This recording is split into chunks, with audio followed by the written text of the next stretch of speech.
Huwag na tayo magpatumpik-tumpik. Dumiretso na tayo sa ating topic. Marami tayong pag-uusapan, mga kababayan. Lalong-lalo na yung walkout sa Senado na naganap kanina. I can feel the heat. I can feel the anger. I can feel the of the minority senators, mga kababayan. My goodness. Gagawin na lang natin yung shoutout, mga kababayan, habang tayo nagkukwentuhan para kasi very very important po kasi itong kaganapan today, mga kababayan. Napakahalaga po nito. At dito ho kasi natin makikita kung gaano kababa ng level ng ating kung gaano kababa ang moralidad ng ating majority senators, mga kababayan. Ang lala talaga. Pero saan ba nag-umpisa lahat yan? O, balik, rewind tayo, guys. Bago natin pag-usapan. Let's begin from the beginning. Diba? Alam mo, mag-start ka sa gitna. Diba? Excuse me. Let's start from the beginning. Ano ba ang nangyari? Unang-una, nangyari yung mga ganap sa Senado noong nakaraang linggo. Pinotektahan si Bato, tinanggal si SP Tito Soto, nagkaroon ng putukan sa Senado after 3 days. At hanggang ngayon, wala pa pong nalilitis, walang iniimbestigahan, walang dinisiplina ang Senado sa nangyaring putukan. Nangyari ang drama-rama sa hapon ni Alan Peter Cayetano, ni Pia Cayetano at ni Amy Bababel Lacson Marcos. Oo. Ano pa yung mga ganap. At kahapon, napag-alaman natin, nakakasuhan na nga ng plunder itong si Rodante Margoleta. At hindi pa po dyan natatapos, mga kababayan. Oo, hindi pa po dyan natatapos. Meron pang dadagdag this week. Ayan ang una nating topic. Pag-usapan muna natin ito kasi isa to sa mga mitya na nangyaring walkout kanina. Ito, mga kababayan. Ayan. Kasi, mga kababayan, ito, ang ganap sa Senado kanina. Plunder versus Estrada to be filed on Thursday. Same case versus Villanueva is ripe. Hinog na raw, guys. Hindi na to hinog sa pilit. Hinog na to, mga kababayan. Buti naman, pag-isip-isipan na ng ombudsman kasuhan tong tatlong to. Okay, the plunder case against Senator Jinggoy Estrada will be filed in the Sandigan Bayan this Thursday, according to Ombudsman Jesus Crispin Remulla. Remulla said he will sign the resolution ordering the filing of plunder and malversation cases against Estrada this Tuesday. Mamaya natin basahin yung quote, panoorin natin yung actual na sinabi, yung actual na balita tungkol dyan. Maya. Okay? This development came after the DOJ recommended the filing of plunder, graft, and bribery cases against Estrada and other former DPWH officials in connection with government flood control project anomalies. Tapos itong kaibigan may mga kababayan, hinog na rin daw. Remulla also said a plunder case will be filed against Senator Joel Villanueva in the next 2 weeks. Dapat noon pa to pero sige na nga, huli man daw at naihabol pa rin. Hindi ko nasabi magaling. Well, in fairness to Ombudsman Remulla, magaling naman talaga si Ombudsman Remulla. He is really a good law practitioner. It's just that natagalan lang siya dito. Siguro meron mga politika behind it. There's a lot of politics behind it, kaya medyo natagalan siya dito. But whatever the case may be, mukhang tutuluyan na etong mga kaibigan ni Cheese Escudero. Oo. So, okay. So yan ang balita. Ngayon, mga kababayan, panoorin natin yung sinabi ni tawag dito, yung balita tungkol dyan. Okay. Medyo mahaba na to, 8 minutes Pero ito talaga yun Ito talaga yung balita, guys. Panoorin natin. Kakasuhan ng Ombudsman ng pandarambong sina Senators Jinggoy Estrada at Joel Villanueva kaugnay ng flood control scandal. At sa gitna niyan, si Estrada Vice Chairperson na ngayon ng Senate Blue Ribbon Committee Yun yung na malala eh. mag-iimbestiga sa anomalyang kinasasangkutan niya. Live mula sa Senado, nasa frontline ng balitang yan si Camille Samonte. Camille, kailan ihahain itong mga kaso?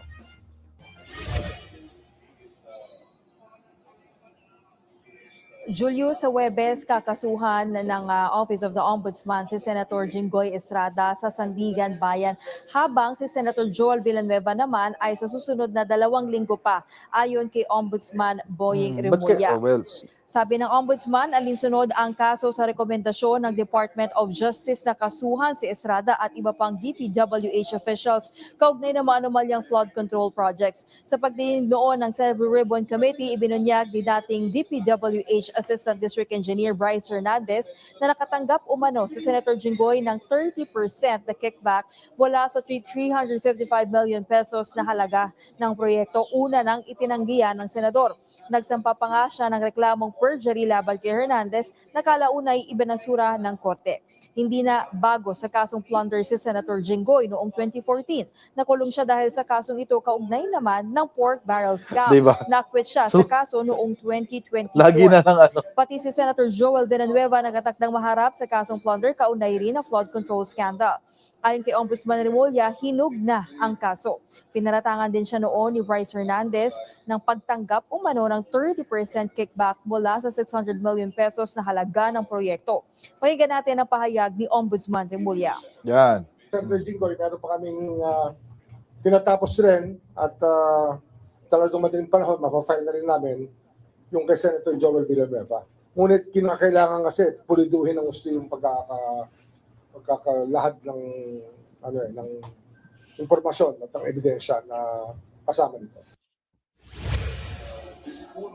Okay. So, ayun na nga mga kababayan, ang sinasabi ng ombudsman.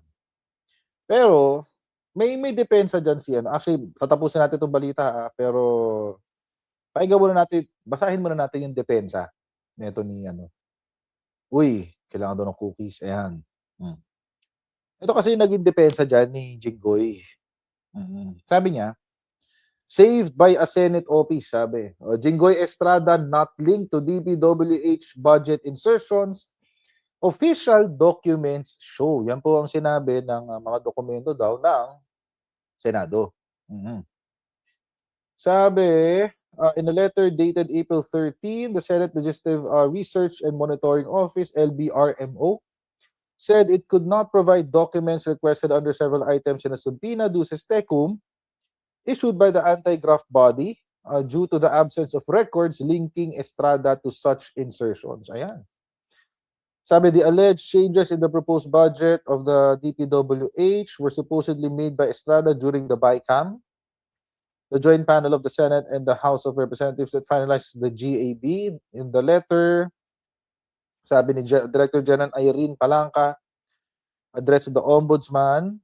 Okay, ito yung sabi ng Senate Office.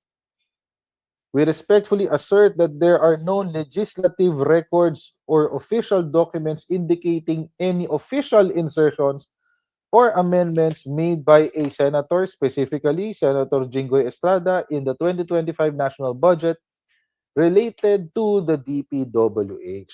Ayan. Ngayon, at ito pa nagsabi pa siya, when a Senate member wishes to propose amendments to the GAB or General Appropriations Bill, these proposals or recommendations are submitted to the Senate Committee on Finance, either directly to the chairperson or through our office. If submitted through our office, the list of proposed amendments is presented to or discussed with the chairperson of the Senate Committee on Finance for careful review and potential endorsement. Okay, ano lang po ba dito ang sinasabi ng ng palusot ni Jinggoy Estrada? Una, simple lang naman. Walang official records. Walang records or official documents indicating any official insertions. Ano ibig sabihin yan? Wala silang papeles. Yan lang yun. Yun lang ang ibig sabihin yan. Let us not read too much into it. Oo, na hindi porke, kasi mga kababayan, hindi ko kasi porke walang official document, ibig sabihin, walang nakubra.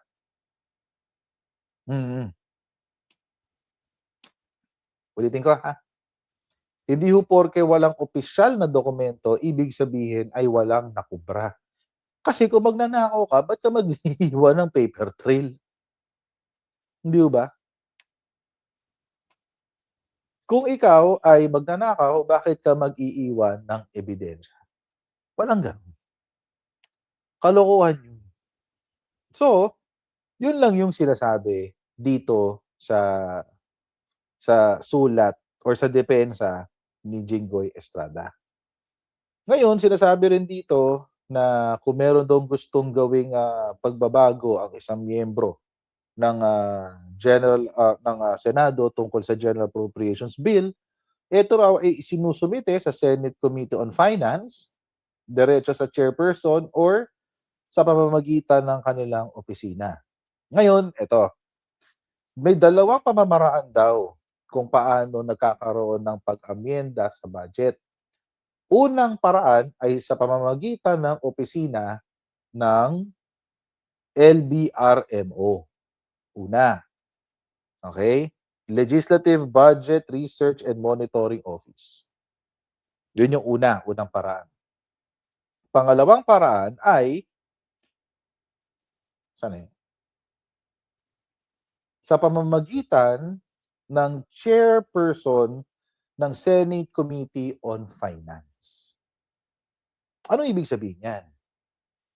Palagay nyo ba mga kababayan, si Jinggoy Estrada padadaanin pa ang kanyang insertion sa opisina ng LBRMO? Hindi na.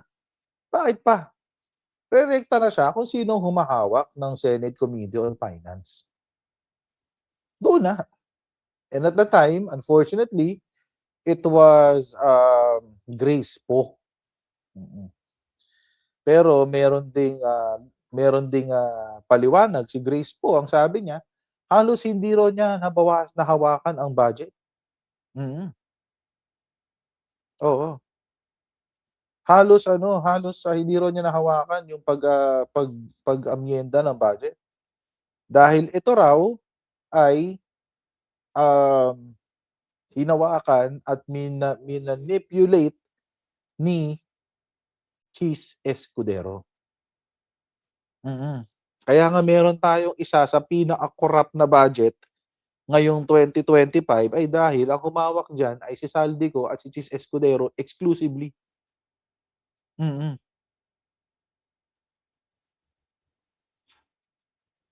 Diba? Dahil sa testimonya ni Yusek Bernardo ng DPWH, yun ang naglaglag kay Jinggoy Estrada. Kasi may yak-yak pa nga si nun kasi 'di ba tight sila nung tatay. Si Yusek Bernardo tsaka yung tatay. So, 'di ba? Yun lang. so nabisto siya doon. Nabisto siya ng slight doon. Oo. So tuloy natin 'to. Samantala, naglabas naman ng precautionary hold departure order ang Sandigan Bayan 7th Division laban kina Senator Rodante Marcoleta, Mike Defensor at 2 negosyante. Ibig sabihin, bawal silang lumabas ng bansa. Pinakakasuhan kasi ng ombudsman ng senador ng plunder at bribery dahil sa umano'y 75 million pesos na campaign donations na natanggap niya noong 2025 elections. Galing daw yan kina Defensor at negosyanteng sina Joseph Espiritu at Aristotel Viray. Hindi raw idineklara ni Marcoleta ang milyong-milyong pisong campaign donation sa kanyang salin. 75 Wala million pang bagong pahayag si Marcoleta tungkol dyan. Paglilinaw ni Rimulya, hindi niya sinisingle out o pinag-iinitan ang mga senador mula sa mayorya dahil lang sa mga isasampang kaso laban sa ilan sa kanila. Karamihan kasi sa mga sasampahan ni Rimulya ng kaso ay ang mga senador na nanggaling sa mayorya tulad ni Marcoleta, Cheese Escudero, Jinggoy Estrada at Joel Villanueva. Pakinggan natin muli ang pahayag ni Ombudsman Rimulya. Okay. Pero hindi sila sinisingle out yung majority. Hindi nyo pinapahirap. Hindi. Ano yan?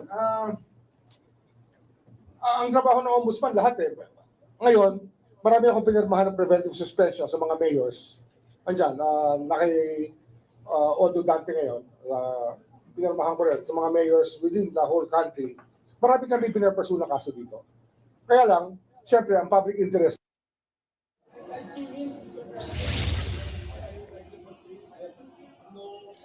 Hiningan ko rin ng komento si Si Senator Joel pero hindi Kapal ang siya mukha ni Joel. nagsalita habang si Senator Jinggoy tipid lang ang sagot at sinabing so be it.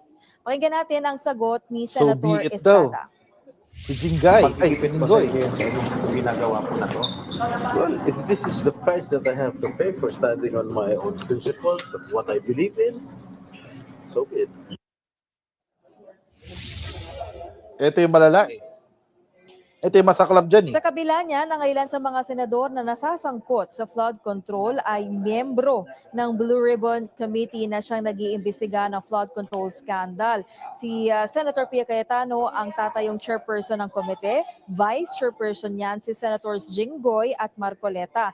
Habang miyembro naman nito si Senator Escudero, Bongo, Amy Marcos, Robin Padilla, Camille at Mark Villar. Tinan niyo yung composition ng Blue Ribbon Committee. Oh. Kasi alam niyo mga kabayan, ang trabaho ng Blue Ribbon Committee, tagabantay ng ating executive department using their executive oversight powers para labanan ang corruption.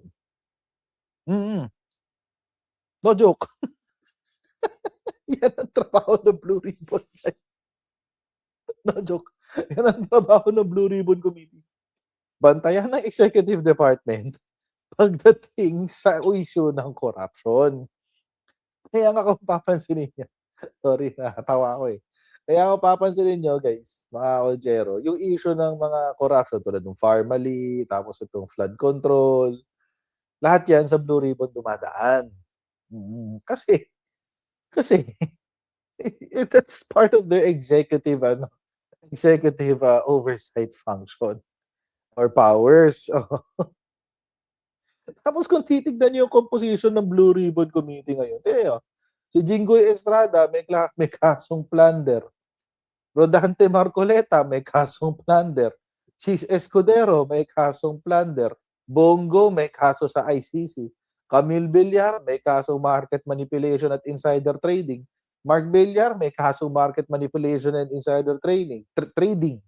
Robin Padilla nagkasala sa pagiging tanga. Amy Marcos nagkasala sa pagiging chismosa.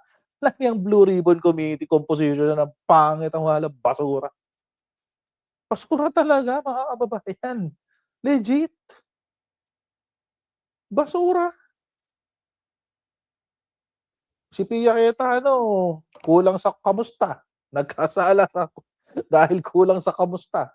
O kompleto, lahat ng issue sa buhay ng tao meron sila. Oo. Imagine.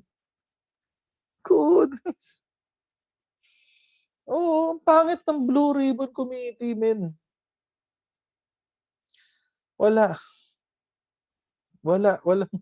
plunder committee daw, sabi ni Sarah Mau.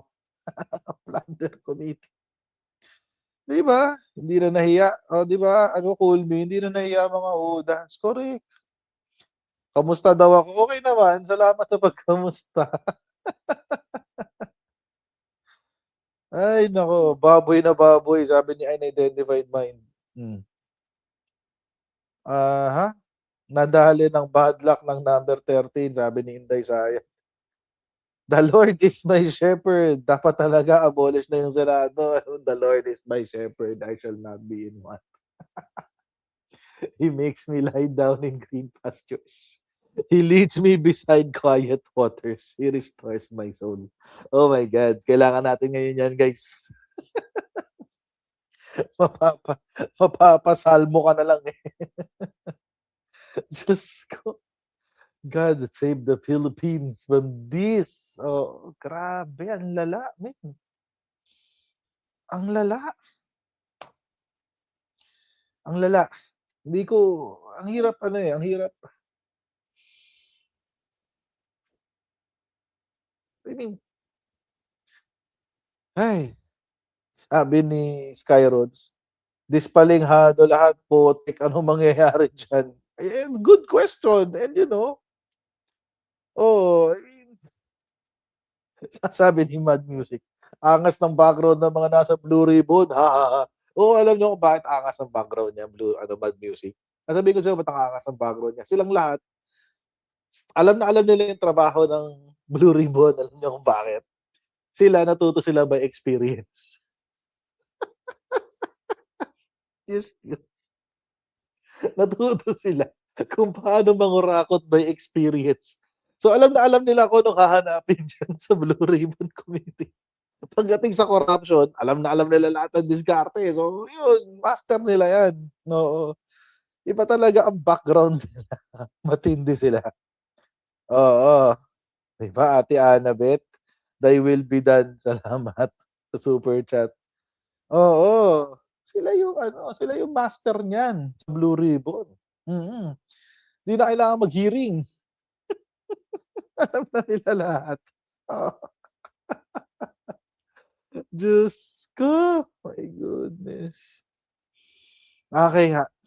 Legit. Nakakaya itong bagong composition ng Senate. Ang pangit, men. Ang pangit. Totoo lang. Napakapangit ng bagong composition ng Senate. And, ewan ko, may ex-convict pa raw nakasama. O, di ba? Di ba to? Si third police, Polestico. Oo, di ba?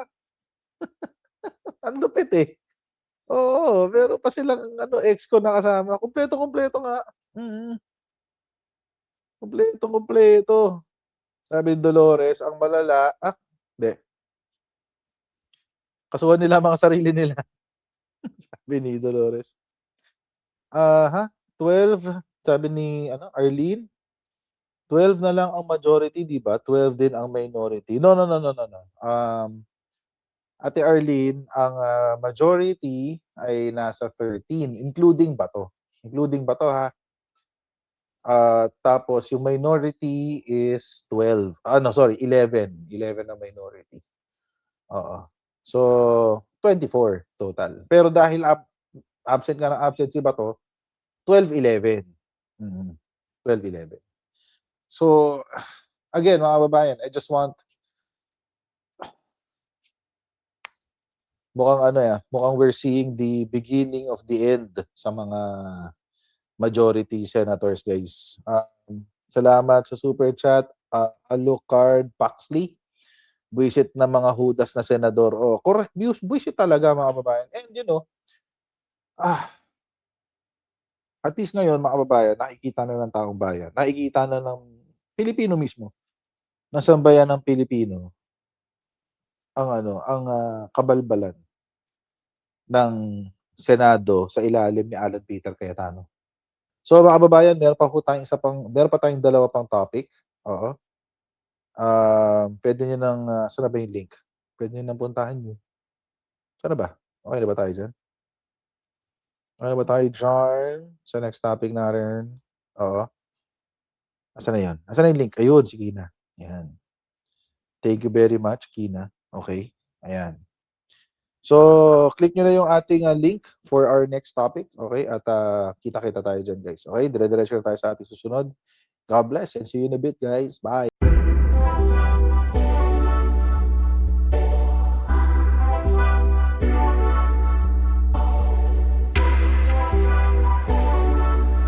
As senator judges, it is your obligation na dapat present ka sa mga proceedings. Hindi naman sakop ng trabaho ng Office of the Ombudsman na magpa-disqualify sa 2028.